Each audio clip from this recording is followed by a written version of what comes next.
En estos últimos tiempos, cada vez más gente se dedica de forma parcial o total a obtener ganancias a través de las criptomonedas. No obstante, las transacciones de estas dejan una gran huella de carbono.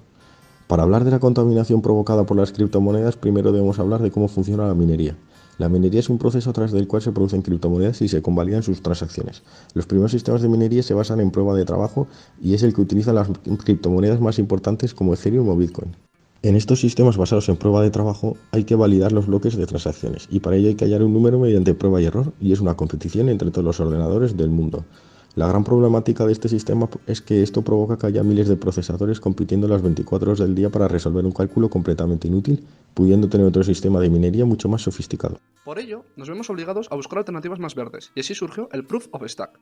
En este sistema, los mineros ya no compiten por desencriptar un número y validar un bloque, sino que a cada minero se le asigna una cantidad de cómputo, dependiendo de su cantidad de criptomonedas, y este la cederá al sistema, para que se aprovechen todos los ordenadores conectados a la red. De esta manera, no habrá ordenadores trabajando para nada. Todos aportarán su granito de arena. A continuación, hablaremos sobre un ejemplo de cómo las criptomonedas se intentan reinventar, ya que el minado de estas es insostenible. Este es el caso de Ethereum, que la versión Ethereum 2.0 utiliza el sistema Proof of Stack. Esto conducirá al declive de la minería de Ethereum a favor de la participación, considerada un método de validación de transacciones menos dañino para el medio ambiente, que hará que la red sea casi 100% eficiente. Además, los propios desarrolladores de la moneda aseguran que gracias a esto se reducirá en un 99,5% el consumo energético, todo gracias a lo comentado anteriormente.